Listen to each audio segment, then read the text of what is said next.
welcome to Best Podcast Ever, the podcast where three idiots you don't know talk about a hobby you've never heard of. We're now on our second episode, and after some long technical difficulties, we finally got Kevin, the first member of BTE, here via speakerphone. Now, what we ended up doing, just for you folks out there, is we took my laptop and we put him in front of the microphone, which, if that was our plan from the word go, would have been significantly easier to do and probably would have taken all about 5 minutes to set up versus the nightmare of wires we have right now. Yeah, we tried to use the analog loophole, which doesn't always loop so well. You want to know what's even better about this? We're still both wearing the headphones when we don't have to. Yeah, we don't both need them. One of us should need them on, so I will suffer. Yeah, I'll take my earbuds out. All right. And I'm on speakerphone on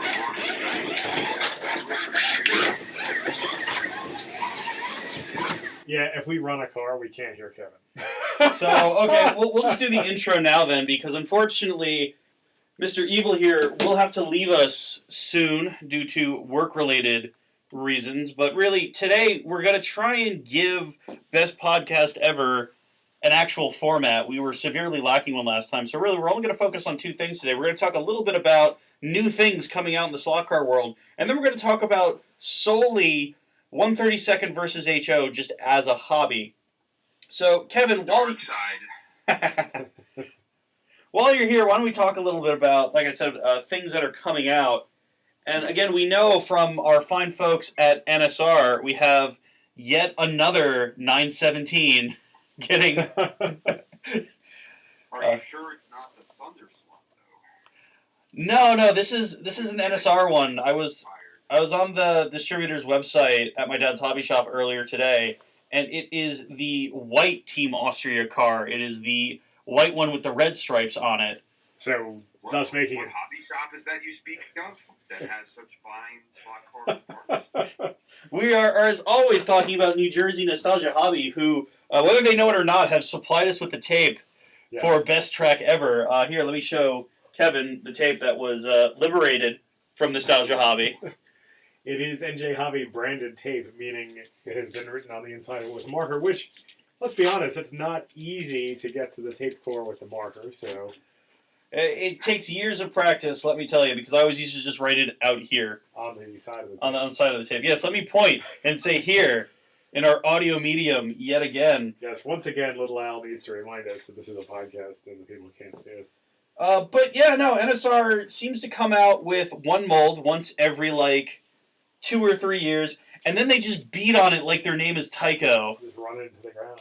I'm waiting. I think what everyone wants to know is here, that's listening out here, is there a John Player special available yet? Funny you should mention John Player special. Mike, why don't you tell us about the John Player special car? Yeah, so, really the breakout story of 2016 in 132nd racing for me has been Sideways. I mean, they've been around longer than that, but in 2016 and 2017, they've really stepped it up, making all their Group 5 cars, which is a really fun series if you're into the history of real racing, because you get silhouette cars with giant fender flares, and they're just crazy cars. But Sideways is also just obsessed with, they did a Gulf 935, which was not a thing, but the fantasy livery they're most obsessed with, besides Gold Leaf, which they're also doing, is John Player Special. So, out now, or out soon, from Sideways, / Racer / Silverline, whatever you want to call them, will be the BMW 320, known for its iconic Jägermeister livery, known for its iconic... two of us own. Yes. Known also for its iconic BMW factory livery, which looks vaguely like the iconic Martini livery. Not known for its iconic John Player Special livery, because it never happened, but Sideways does not care, because they bought a lot of black paint and a lot of gold paint, and they're going to do every car in that livery. There's a 512BB out. Okay, I actually got... BMW M1. Have they done an M1 in John Player colors? Yeah. Okay. So I got up a list of everything new that's coming out here, and I'm now showing Mike the aforementioned... Oh, look at that. That looks like something I myself might have made with striping tape, sort of like Brian's BT Heritage livery 956 that he's not running right now and that you can't see. But it's there, I promise. We also got what appears to be a Viper from Scale Auto. Here's another $64 car that won't run. Well, it's called Scale Auto, not Track Auto. What else we got? D. Tomaso's. Those probably run better than a real D. Tomaso. We seem to have a Jägermeister livery and a Pantera group from Scale Auto. Oh, and finally, for you folks who missed the first 8 Alan Mann NSRs, they have come out with yet another red and gold Alan Mann NSR. This one, number 34. So for those of you who need $100 to separate from their wallet, you can go out and buy yet another Alan Mann P68 from NSR. I have one of those. But you don't have this one. You don't have this one, driven by somebody nobody knows. Yeah. This is, not Alan Mann. no. We have the BMW Z4 that we didn't talk about on air last time. Again from NSR. Oh. The Golf livery? There you go. The reverse Golf livery. Yeah, the inside-out Golf livery. It's blue on orange, yeah. It looks kind of like a...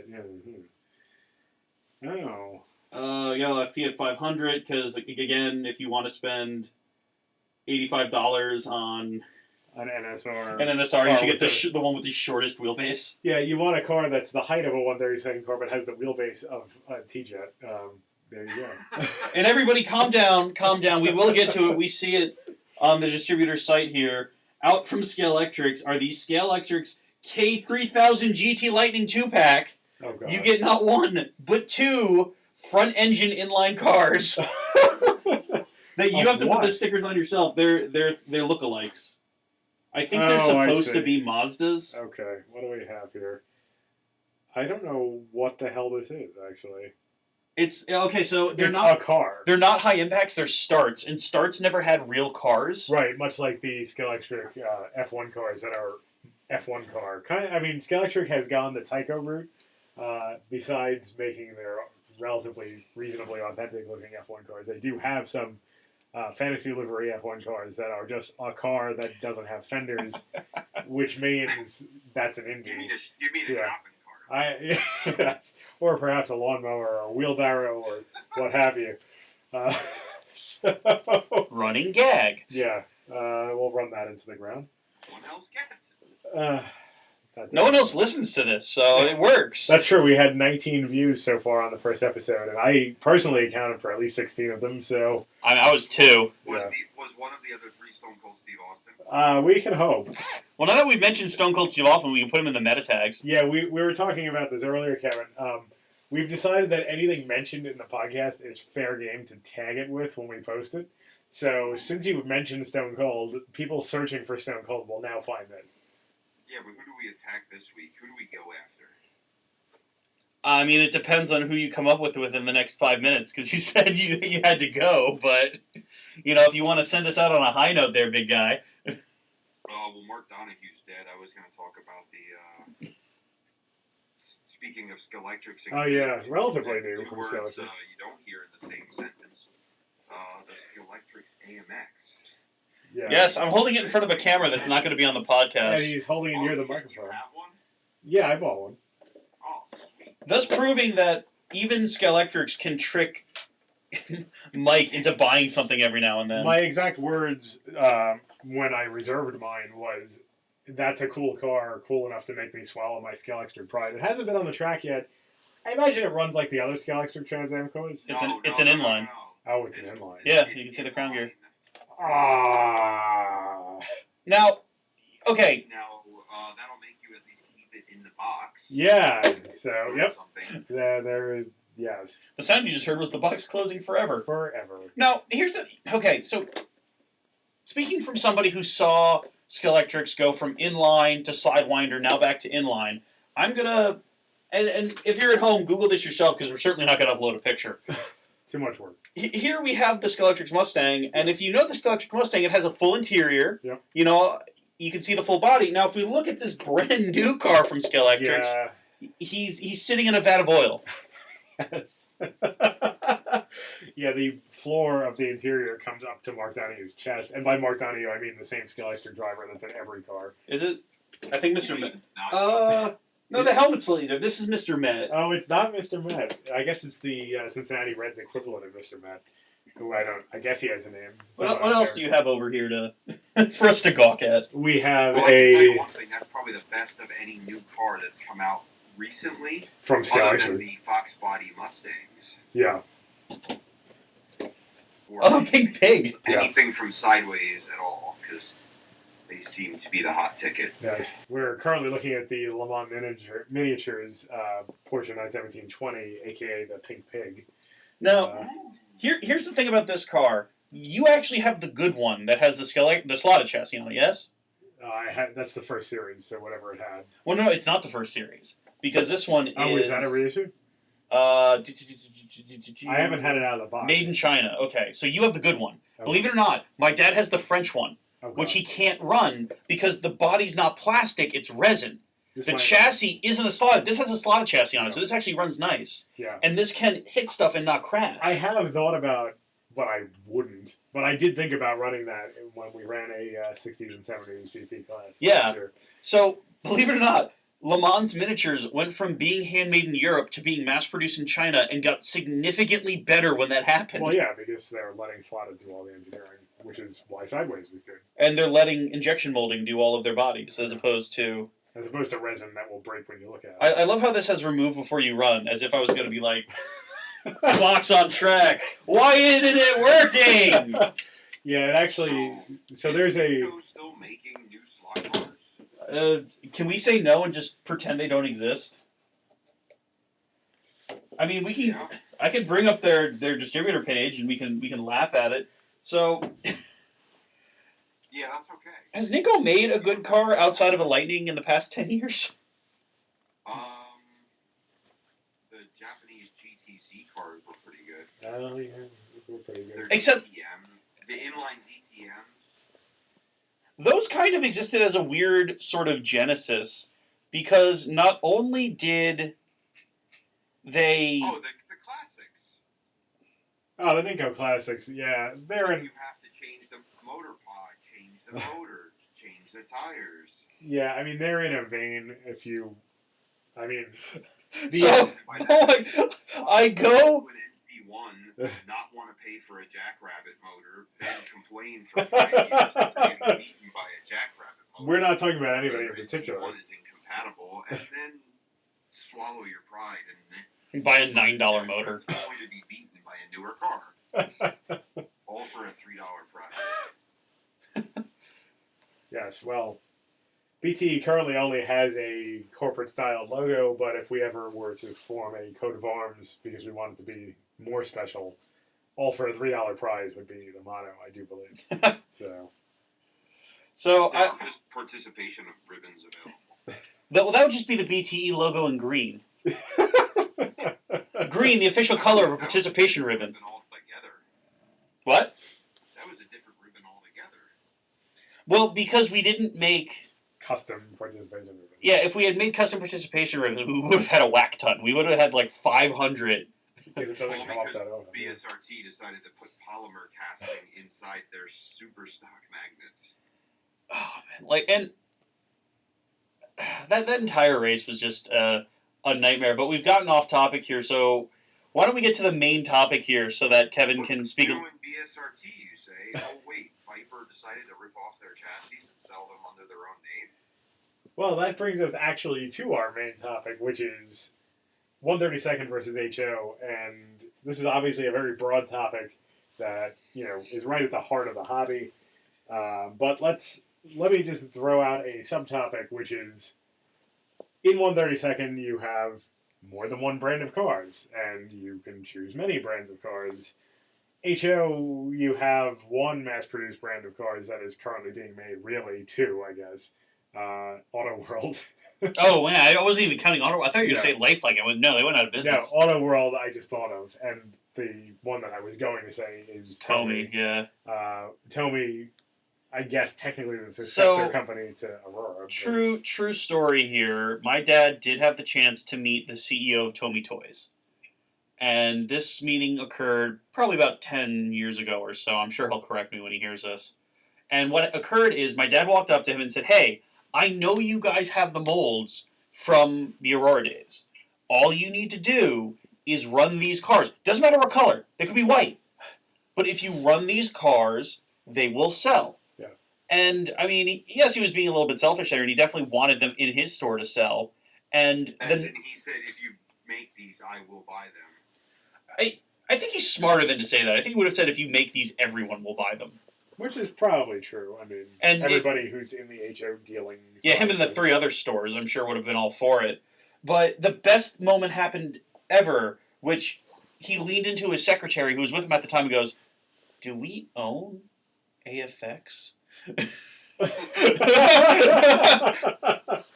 Wow. Like, he smiled and nodded at my dad the whole time. It was just, is that one of our brands? Now, let me point out to you that is the only branding of Tomy slot cards, because the Mega Gs still say AFX on them. Yeah, they do. Yeah. A brand name that means nothing anymore. Yeah. Aurora Factory Experimentals. Let's see what happens if we build the same damn chassis we were building before. Where Mega G come from? I don't know. So, actually, Super G, I couldn't tell you what I'm willing to bet it stands for, like, gravity or grip. It's probably grip. Probably grip, yeah. It is something I'm sure we could look up on our phones, but we're not going to. There was the G Plus was the first. Yeah. Yeah. Grip sounds right. Yeah. So I'm sure it was one of those. Which didn't have traction magnets, by the way. Well, no, it just had the motor magnets. The motor magnets were exposed to the rails, as they had been on the Magnatraction. Because, again, it took the slot car industry a solid 20 years to figure out that magnets were attracted to the iron in the rails. Yeah. And even then, they did not understand how permanent magnets work. Was a better chassis than the Super G was. Say that again, Kevin? The Magnatraction was actually a faster car than the Super G was if you did it right. Yeah, but, I mean, so was the Super 2, but look how many of those they sold. Well, we don't have to get into that. Ryan, we're having a fun conversation. Why do you have to bring that up? So, oh my God. We're not going to open that. Yeah. So, I mean, the long and short of it, to me, the one obvious difference, as I mentioned, is that HO, which was the leading, side of the hobby in the U.S. I'm going to correct you on this. It was the leading side of the hobby in the Northeast. Really? So I guess 124th was... Or the West. No. The West and the rest of the United States, the most you're going to find, nowadays is 132nd. Right. But commercial slot cars were really king of the crop. And I did a lot of research on this back in the day for a high school paper. And there Brian was so cool in high school. I guess I didn't go to high school with Brian, but I knew him then. There is, in slot car books, a slot car crash. That's not the one you think it is. That's not every time you put a slot car on the track? So, apparently slot cars were first really big as the commercial cars. Okay. As the wing cars. And then those just tanked in popularity and didn't really catch on anywhere else. And then in the Northeast, where Tyco, Atlas, Aurora were all based, it came back. But you have to remember, there was no internet. Right. Even when they were on television, it was local. Right. So in the Northeast, HO was indeed the leading hobby. However, once you go out into the world, anybody who has a big HO collection... I guess I'm still in my Northeastern bubble. Yeah. My way. Is from the Northeast. Because everyone else has massive collections of the commercial stuff. Yeah. And in the West, there's, one HO race? The Fray? That's true. Which you'd have to take a plane to and then like a long series of public transportation to get to. Yeah. Because nobody in this hobby knows what an Uber is. Yeah. Ferndale. But continue, Mike. But, yes, in our area where we happen to be talking, it was very, very popular, especially in the racing area where BTE was created. Right. So, you had 5 or 6 major brands at any given time, and then niche brands beyond that. But if you look at it now, It's the abandoned amusement park. The main. It's the boat crowd. It really is. The main form of HO racing that has any traction and that you see regional races with is using the Aurora TJ chassis as its base. 54 years after it came out. Well, and another thing about that is, and this just doesn't exist in the toy world anymore, is the original TJ chassis had a lifespan of 15 years. Outside of the game Battleship and Mr. Potato Head, what toy has a shelf life of 15 years? Yeah, that is a long time. It's just me and you for a little bit, Kevin.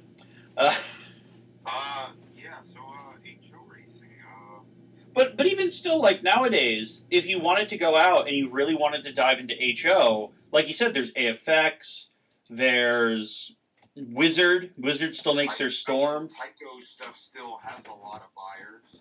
Well, and you've touched on another point, and Mike kind of brought this up. He was specifically focusing on the Aurora side of things, but even still, you can find Tycho still in their packages, you can find Lifelike still in their package, you can find TCR still in their packages. Right.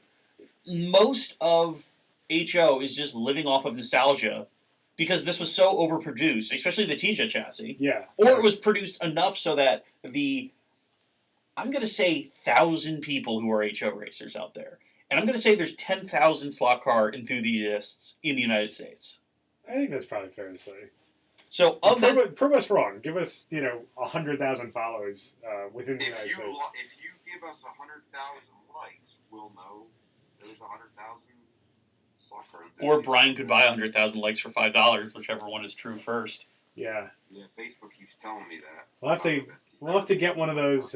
We'll have to get one of those pages that says like and comment amen if you want this child not to die, and then we'll just change that to best team ever. I'm sorry, Timmy. You just didn't get enough likes. So if you could just come here.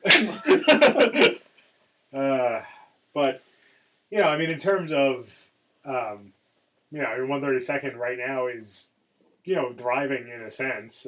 Not so much in the U.S., but the brands are out there. So the mainstream brands are out there making cars. We were talking during your brief absence about what you could expect for HO brands, and like you said, it really is just.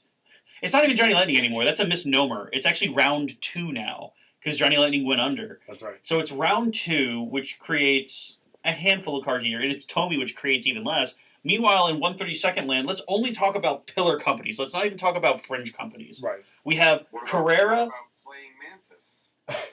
That was another one that went under. They are not around anymore. That was one of the companies that owned Johnny Lightning at one time. Yeah. He was smiling so heavily.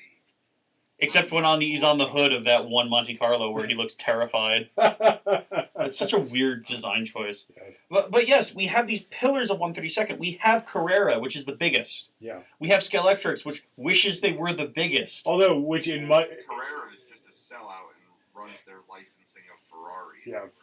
I mean, Scalextric is still big enough that in most of the English-speaking world, you can say Scalextric to mean slot car racing, and people will say, yeah, I love Scalextric, even if they've never touched a Scalextric branded car. Yes, but... In Europe, if you say Scalextrics, they really know.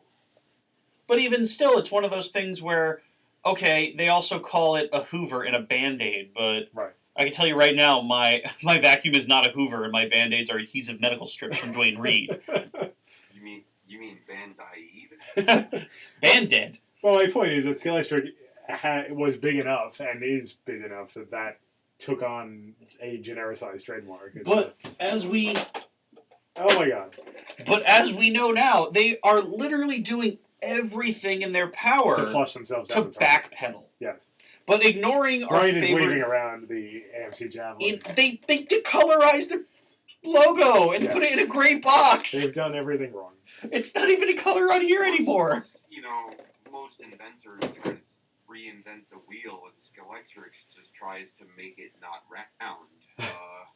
They try to reinvent the wheel as a square. Personally, I think what they did is they looked at the last time they're in their footage where they were popular and it was black and white, and they thought that was the reason.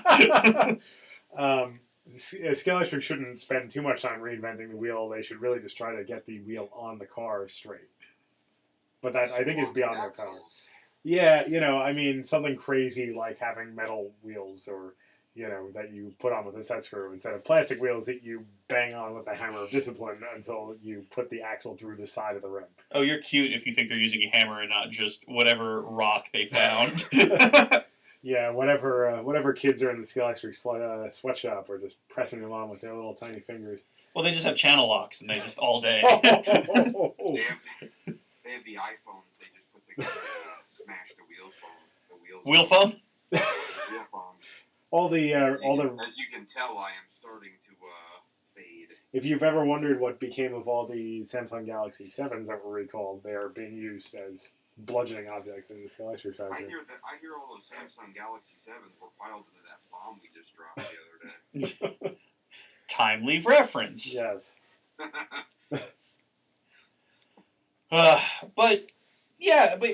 And even going back from, like we said, Carrera, Scalextric, Ninco, SEX, I'll even include Slot.it, Fly in all of its brands. Yes, Kevin?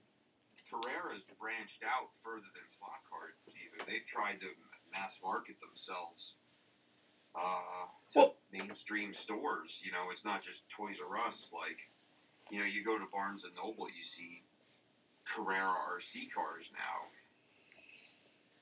That's true. Well, Ninco did the same thing for a while. Like, I just went on Ninco's homepage, and I was trying to bring this up when we were talking about new stuff, and I went on Ninco's page, and I'll show Mike this because he's right here. This is what it shows you when you go to their website and you want to look at slot cars. Hey, cool, they make 3 cars. A Seat Leon, a slot car red, and a slot car yellow. And slot car red and slot car yellows are 1/43. Oh, so Ninco, I guess, wanting to promote their fellow Spanish brand, Seat, which is actually owned by Volkswagen, and just pretend that that's the only car there is the Seat Leon. So, there you go.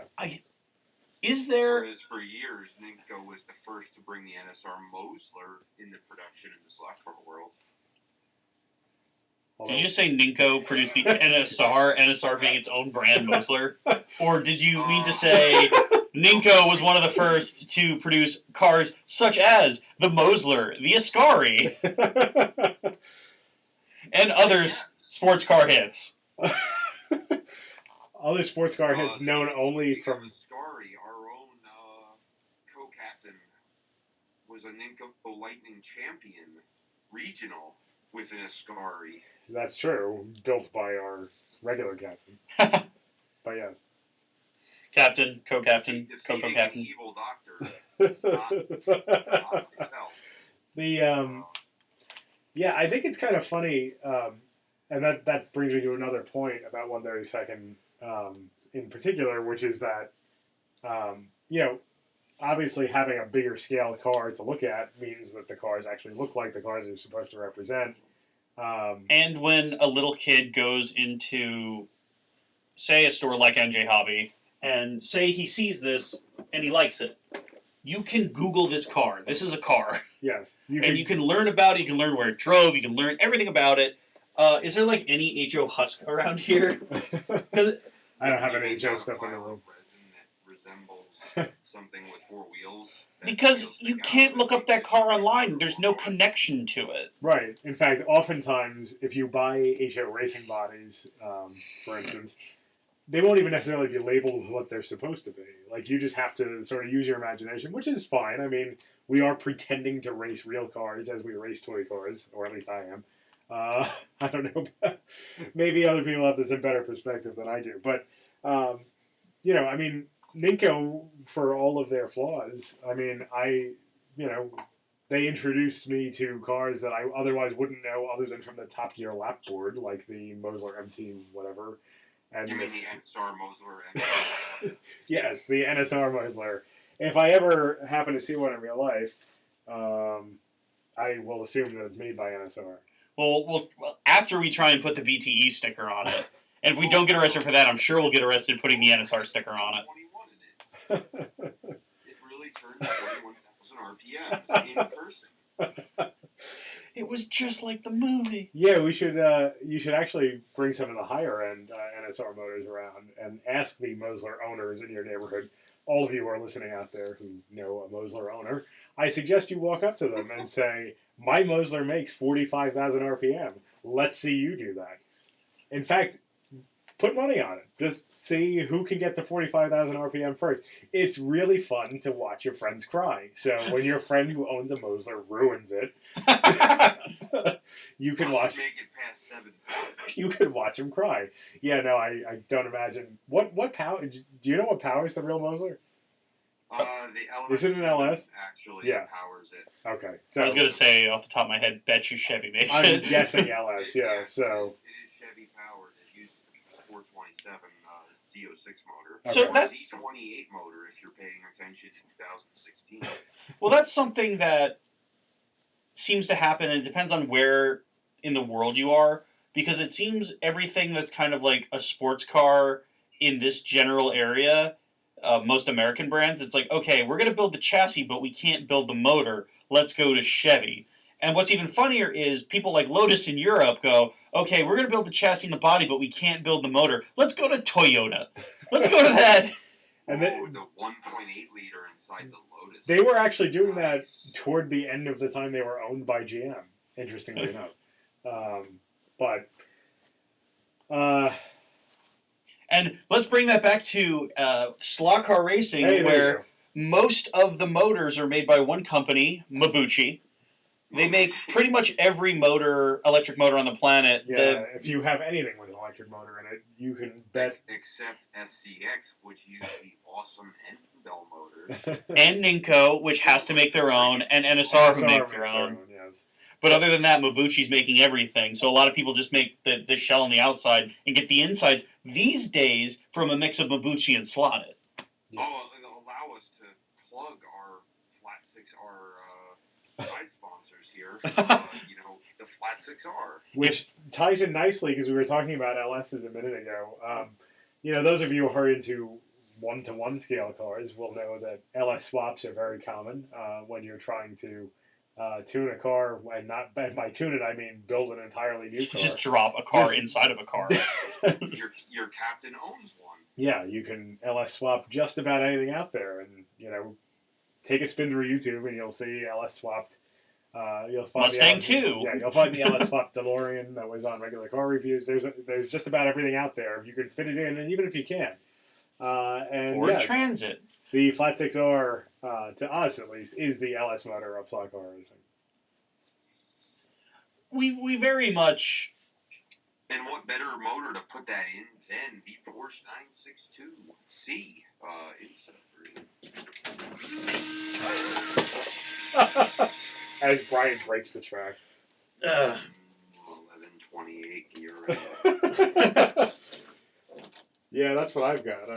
Is that actually what gearing is in that car? That's what I'm running. That I can't see. That's right, ladies and gentlemen. Yeah, they're both. Yeah, he's Dr. Evil could hear the gearing of a car over a Skype call. Now, Fear him. Now, can you tell us which one has an NSR opinion and which one has a slot opinion? Right, number one. Yeah, that's definitely the And this. Is it because you can see the cars? No, actually, I'm not even looking at the camera. That's terrifying. So here's some ambient background noise, also known as drowning out Kevin.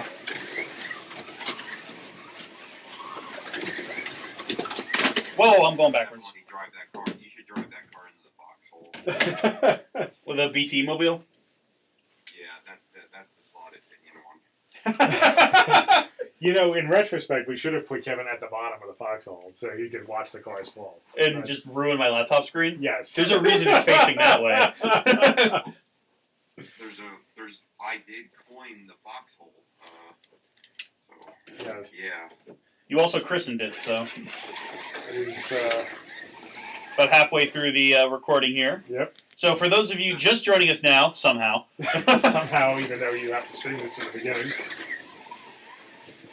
we're still talking about HO versus 132nd.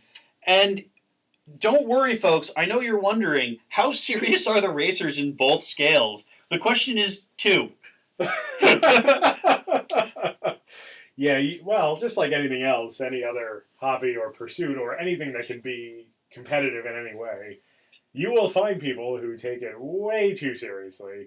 One of whom is specifically people with one-syllable names. Yeah. Oh, stop. But, so, say you're going to race 132nd. You can go to a store, buy everything you need, and be competitive. Yes, and then, yes. And then there's the opposite side of that, which is HO, where if you don't have the cottage industry parts necessary, you're going to lose. And there's a running gag here where you just talk for 10 minutes about everything you need for a single HO race. Well, let's run through that right now because nobody else knows the... Should I pull up the actual script, or should we just free ball it? No, let's just let's just go with it. Let's just name all the things. Let's say you're building a car to Ecor Challenge Super Stock rules, which is based on the Frey and Ferndale rules. So you need a $120 controller. So we're starting at the thing you're holding. Yeah. You need a second $120 controller because nobody owns just one. Right. You need multiple cottage industry sourced bodies that are lookalikes. They sort of look like what you're going after. They cost about $20 a head. Most people who made the bodies, fun fact, are dead. Oh, that's true. They are dropping like flies as of recently. I think it's something all about powder resin. Yeah, and inhaling all that resin. So once you have that, we have the chassis. Now, the chassis is an original 1963 to like 1974, 5-ish Aurora chassis. Right.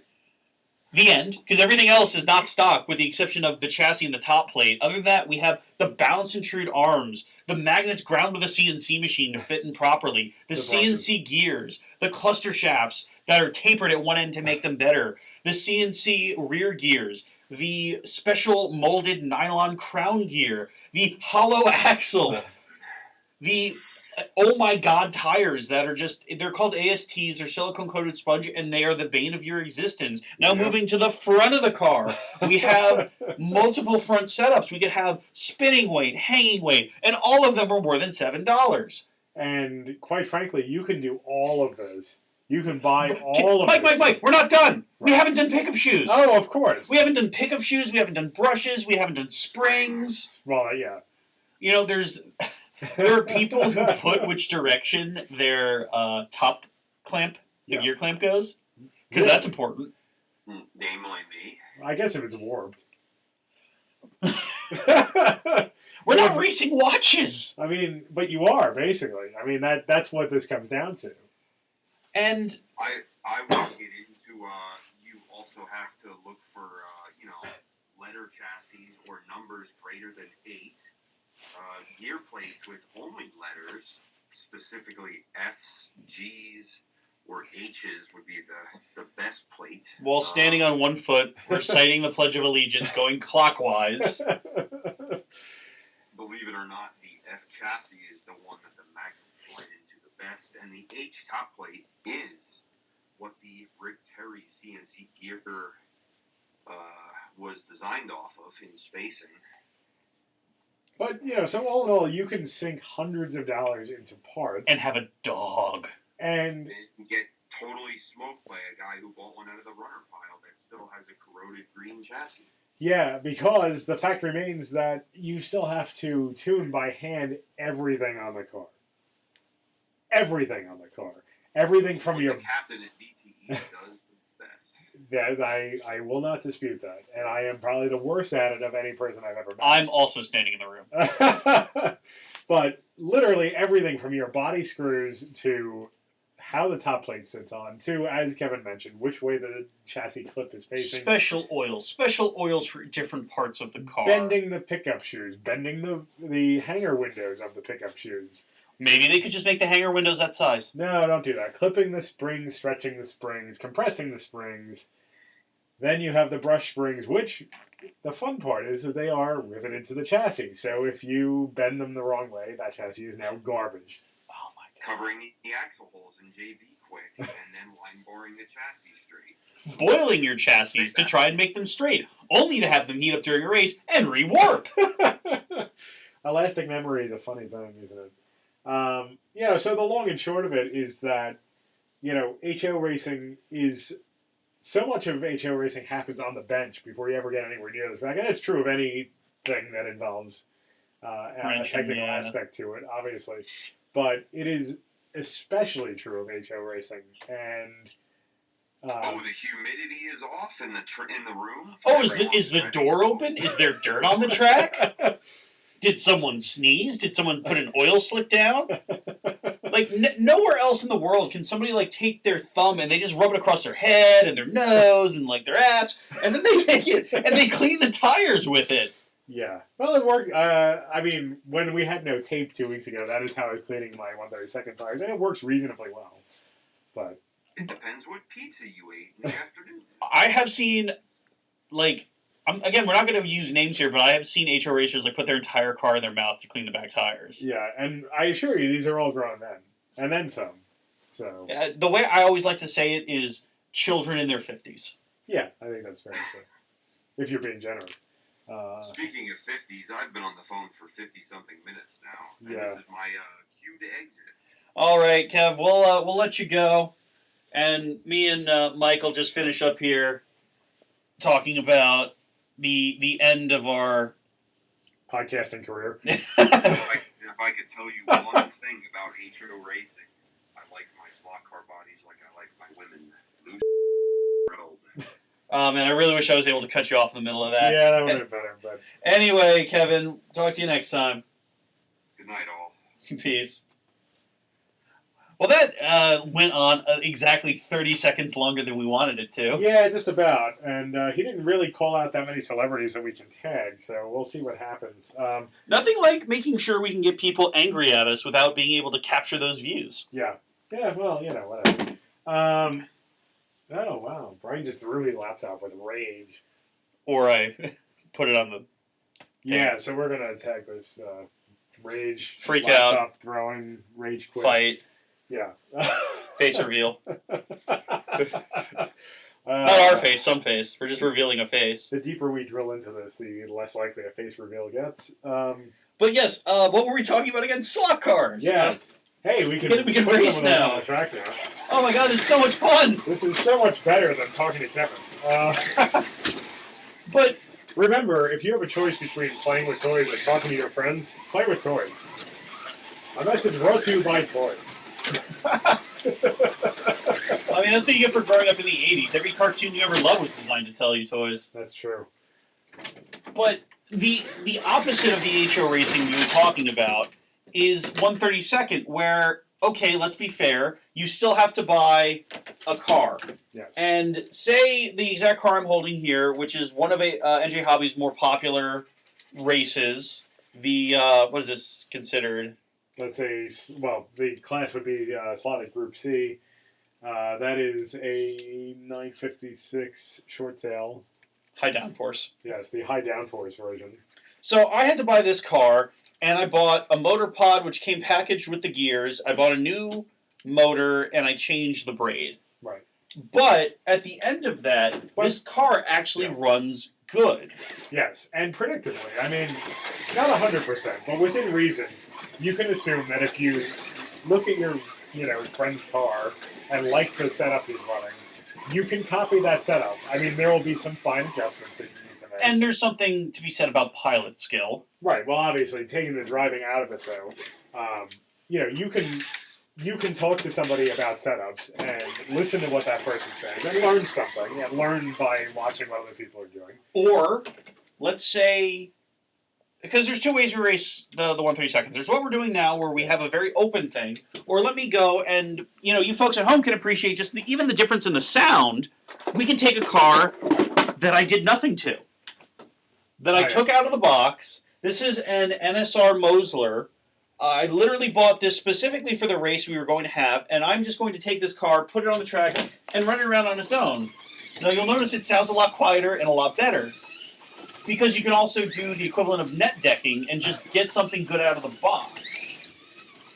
Or you can run Carrera. Does that even run? Yes, it does.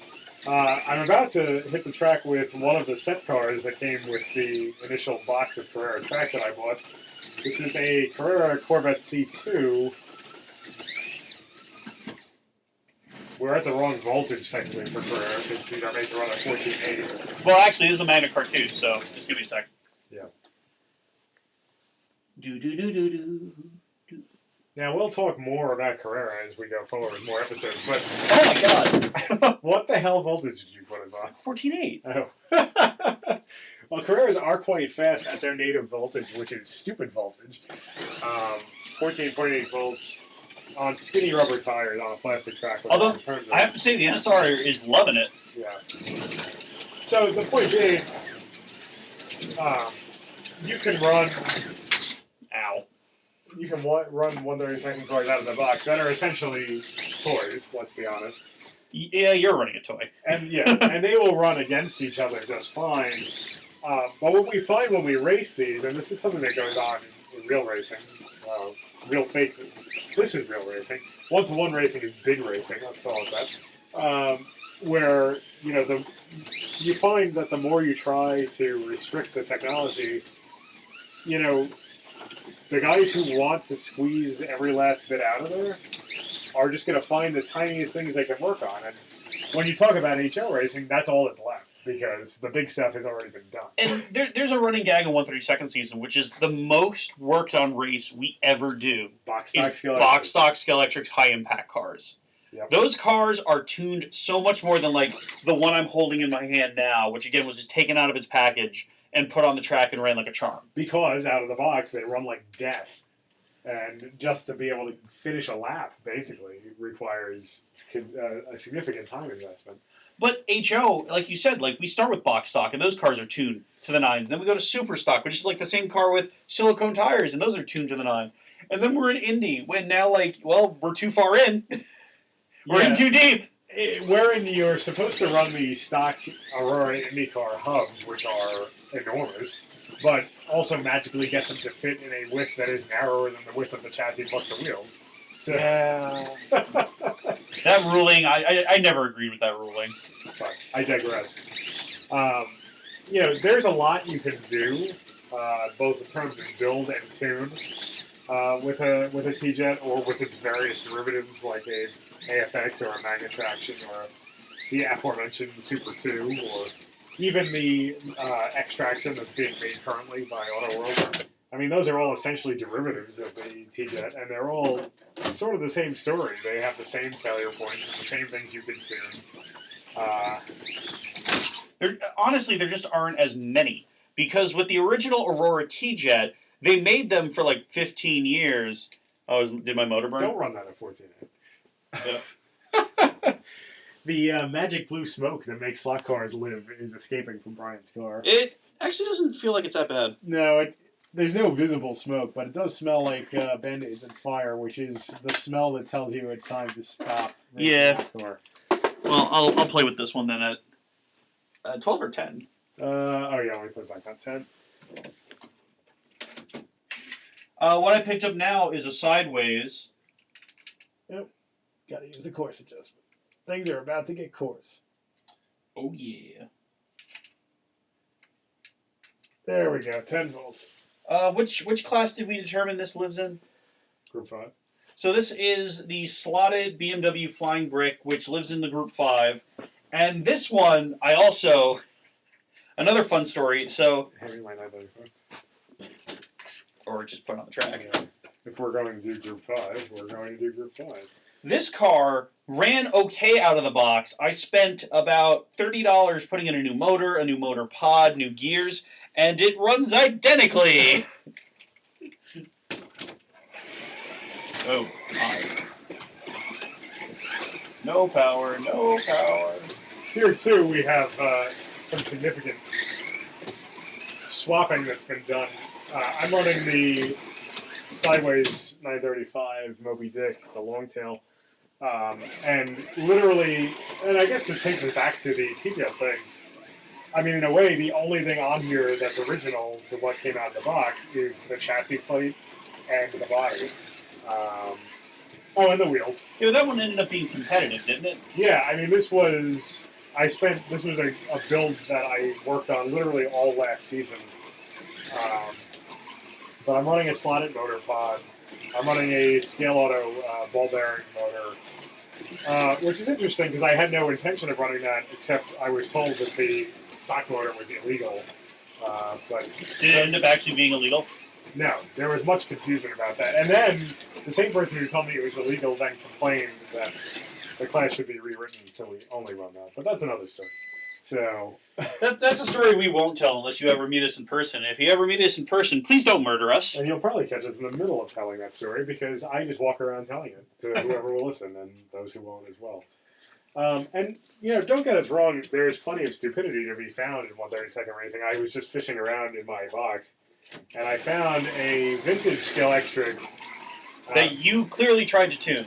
Benetton B189 F1 car from 1989 that I thought, hey, this is one of the cars I grew up with in real life. And wouldn't it be great if there was a serviceable stock car of it? So in went a stock slotted cam motor. In went slotted axles and gearing. In went the giant slotted F1 tires. But interestingly, there was really no way to wire up anything to the guide without totally altering the stance of the car. So if you put it down on the track, the front wheels do not touch, no matter what you do. I've put on much larger front tires. I guess you would need a much lower front end. Or much meatier tires on the front, I guess. I'm not clear on what I did, but so it how's it run, though? If you can keep it in the slot for a second, it runs pretty good. But I think unfortunately, it's a tripod right now, so yeah. I need to put a ton of weight on the front. I think if I just loaded up the front wing with weight, which is kind of a funny thing to do. Honestly, I would just put in a slotted guide flag. Yeah, that would involve cutting the chassis, but I think it's probably. I mean, at this point, right. This is such a Franken car that, and I've lost all the original parts, so there's no going down. It's a resto mod. There you go. Well, that is sort of the idea. Taking something old and making it into something new. So, we've got about 10 minutes left. So, okay, what you just heard was Brian punting his very nice flying brick into the foxhole. Yeah, and hitting the power supply. Oh, I did? Good. Oh, good, the voltage is changing. How's it sound when we're down here, guys? Is this good podcasting? Do we have followers yet? Let me try this. There you go nuts. Ooh, I love the short wheelbase, and I also love that it bottoms out everywhere. This is a good car. It is now. Now that it's taken a spill. No, now that I spent all the money for it to run identically to what it used to. I mean, I can see that it's dragging the track everywhere, but it's a snowplow on the front. Yeah. Womp. But yeah, I mean, I guess the final. Oh, did I put it in my lane or something? Yeah. Oh. So I guess the final takeaway is you can do either, but just know that Racing HO is very, very region specific. If you're in the Northeast, it's probably available to you. If you're not, you're probably going to have a hard time finding other people who do it. Also, even beyond that, you're going to have to find the people in the Northeast who make the bodies, who make the parts, who make the tires. It's where we started. We love HO Racing, but right now, 132nd is just so much more approachable to 99% of the people out there. That if you're listening to this and you have nothing to do with slot car racing, you just think we're highly entertaining individuals, which, clearly. What was... That was my cue to take out a different car. Okay. But yes, you're probably going to find a lot more out there. You're going to find more of a community around 132nd, and it's just where we recommend you folks start these days. What did we get, 19 views last time? Yeah, and some of them were us.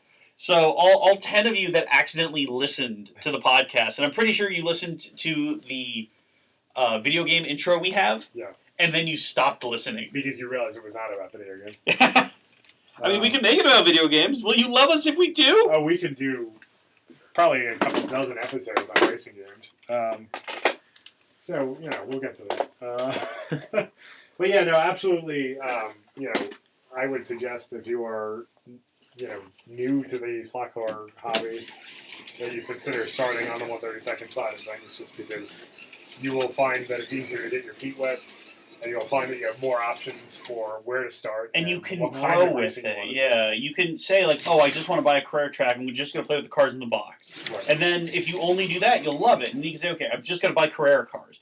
And if you do that, you'll love it. Right. Because they'll all race very well against each other. And eventually you might say, oh, what are these other brands? Oh, what's this $100 car? Right. And then you'll be very frustrated when you try to run your Carrera car against it, but you'll get another one. And there you go. It's a hobby worth getting into, guys. If you have any interest in the hobby, we highly recommend going to www.newjersey... Oh, no, it's njhobby.net. Hey, oh, hey. man. Go to www.njhobby.net. We have there the What's New in 132 that I never update. I think I'm supposed to, but it doesn't get. So this isn't a shameless plug. This is more saying I don't do my job. Yeah. And as I sort of hinted at earlier, I'm going to say that if you're over the age of, 18 and you are looking to get into this, it might be because you have some interest in, real cars. You might get more enjoyment out of it if you're racing cars that look like something that you've seen before or can identify by sight. So that's another dimension to it. But certainly you'll find that it's something that you can, run with and grow with at the level that you are comfortable participating. Whereas HO, just by nature of what a cottage industry scene it is, requires that you are ready to commit to it. Just otherwise, fray you're just or gonna die, you're gonna burn out pretty quickly if you're not ready to get at least waist deep in it.